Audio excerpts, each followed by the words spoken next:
everyone. Thanks for checking out my article in this month's issue of Shutter Magazine. This month is the anniversary issue, and this month I talk about the busy season workflow as we are starting to really get into our busy season. August, September, October, even dripping into November now that things have been warming up around the Midwest lately are huge opportunities for us to shoot as much as possible.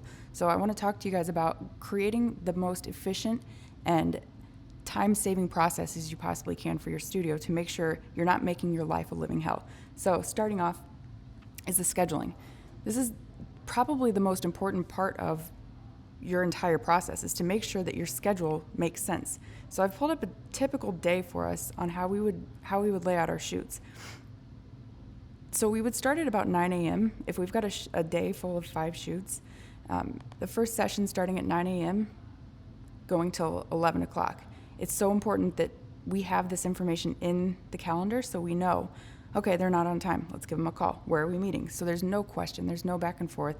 We're not looking like idiots scrambling at the last minute.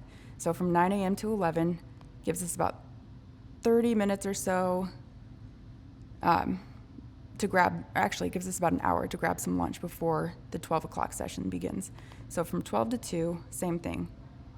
Make sure all the information is in there. You always want to leave 30 minutes to travel from location to location, because not always do your clients want the exact same spot. So we always ask our clients, do you want park or urban? Based on that, we know we'll meet them at either Lafayette Park, which is a park in St. Louis. There are 2 main parks that people want to shoot at, Lafayette or Forest Park. Forest Park's kind of out of the way, so if people just say that they generically want a park-like setting, we'll always opt for Lafayette, because there's still more urban stuff around there, because there's only so much you can do with a park-like setting. So if they say they want park-like setting, we know we'll meet them at this one spot. If they want urban, we have a spot we'll have them meet downtown that's kind of in the heart of everything. It's a restaurant called Al's. That way we can give them an exact location, and they're not trying to find us at the last minute. So the 12 to 2 session here, again, leave 30 minutes to get to your next location.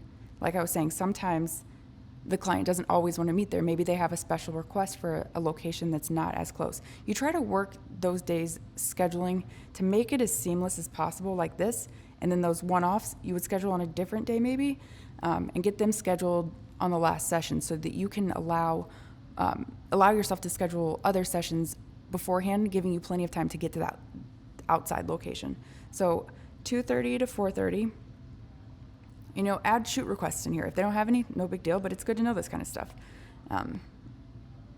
5 o'clock to 6 o'clock, a typical family session is no longer than an hour. They're not doing outfit changes, anything like that. So 5 to 6, again, 30 minutes, getting us here. 6:30 to 8:30. And so typical summer session can allow us to get the 6:30 to 8:30 session in.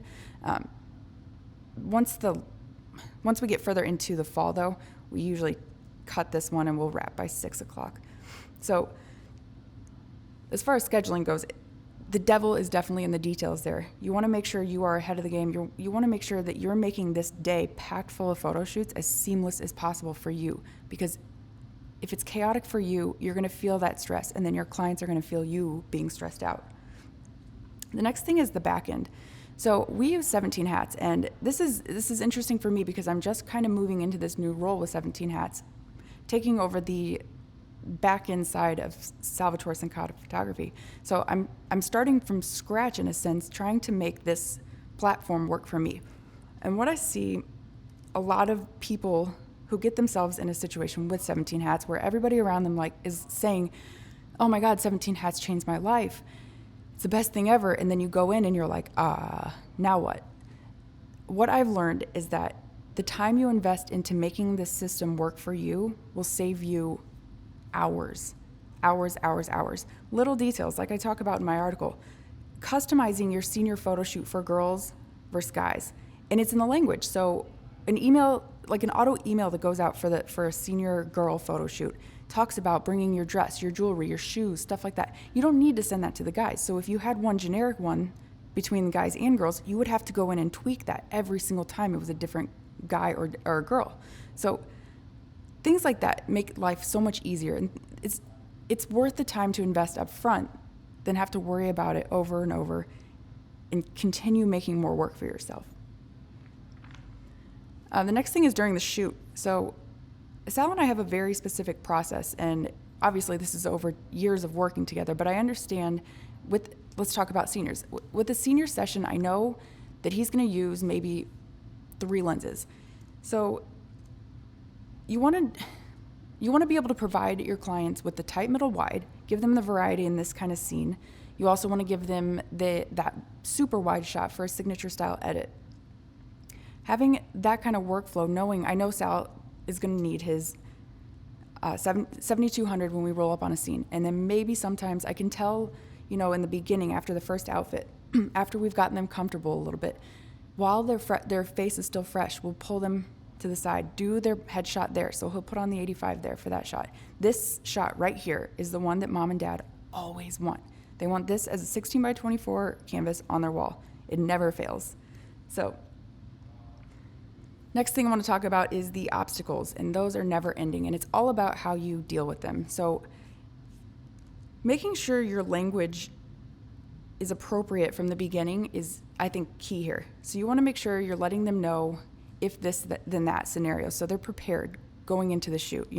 If the weather's bad, this is what we will do. So there's no hair up on their neck. If you call to cancel, they'll know why, because you already prefaced your email with them. So I hope this helps. Check back next month for more information on how I plan the shot, and I will talk to you then.